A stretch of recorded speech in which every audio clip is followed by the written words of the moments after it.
Hello everyone, in today's video I will explain cookies in web technology. Cookies are an essential component of web technology, serving various purposes such as session management, user authentication and data storage. In this video we will delve into cookies, emphasizing technical specifications with practical code examples. Understanding the technical aspects of cookies is pivotal for effective utilization. Cookies are limited to 4 kilobytes. Keeping them small is advisable. Here is an example of setting a cookie using JavaScript. The first thing we see here is the value. This is also the name of the cookie. We can choose whatever we want here, and we chose the value username. You can imagine using different values such as session ID, for example. You can only choose one value per cookie. If we would, for example, not set an expired date, the cookie would be a session cookie, meaning it would be deleted as soon as the browser is closed.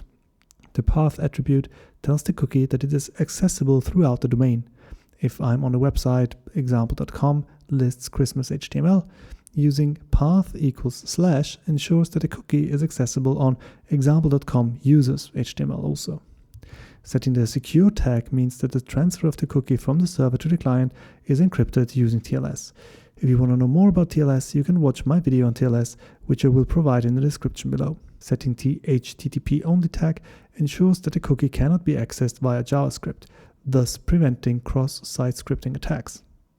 There are other attributes you can set.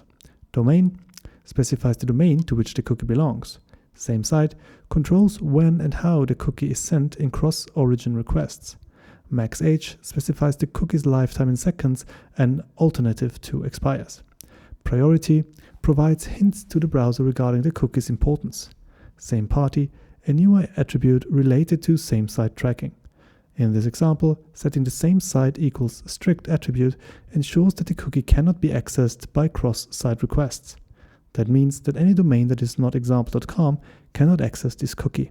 If you want to store multiple entries in one value, you can do that by composing one large string separated by, for example, commas.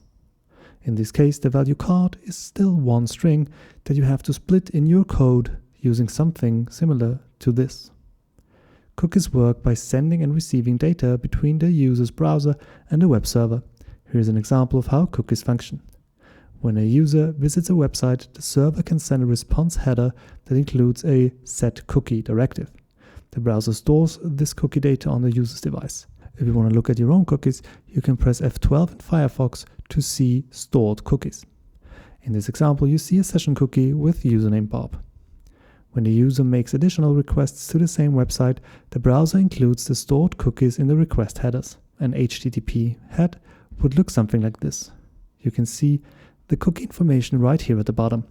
The web server processes the cookie data, enabling it to recognize the user and retrieve relevant session or preference information. Cookies can be categorized into various types based on their use cases.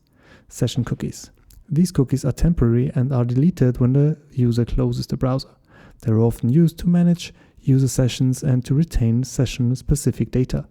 As I said previously, you can set those by omitting the expired attribute. These are needed because HTTP is a stateless protocol, making it necessary for cookies to save states over multiple sites. Persistent cookies. Persistent cookies have a set expiration date and can persist across sessions. They are ideal for storing long-term user preferences and authentication data. First-party and third-party cookies.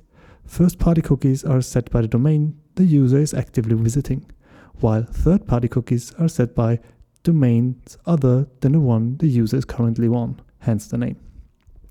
Third-party cookies are often used for cross-site tracking and advertising.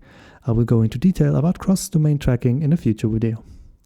To summarize and to conclude, cookies as data carriers. Cookies are fundamental components of web technology, serving as small pieces of data stored on a user's browser. They enable websites to remember user information, preferences, and states across multiple visits. Setting and retrieving cookies.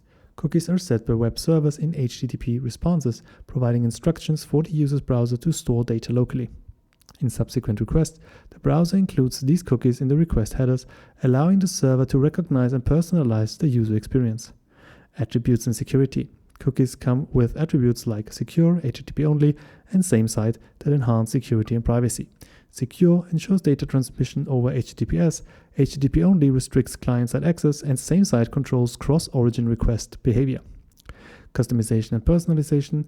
By using cookies, web applications can deliver personalized content, maintain user sessions, and facilitate user interactions. They allow websites to tailor the user experience based on stored data and user preferences while preserving data security and user privacy. Understanding cookies is essential for web developers and users to navigate the modern web effectively and provide personalized, secure, and user-centric experiences. And that's how it crumbles cookie-wise. If you have any questions or want to have a more in-depth video of any on the concepts presented in this video, please do tell me in the comments. Thanks for watching this video. See you in the next.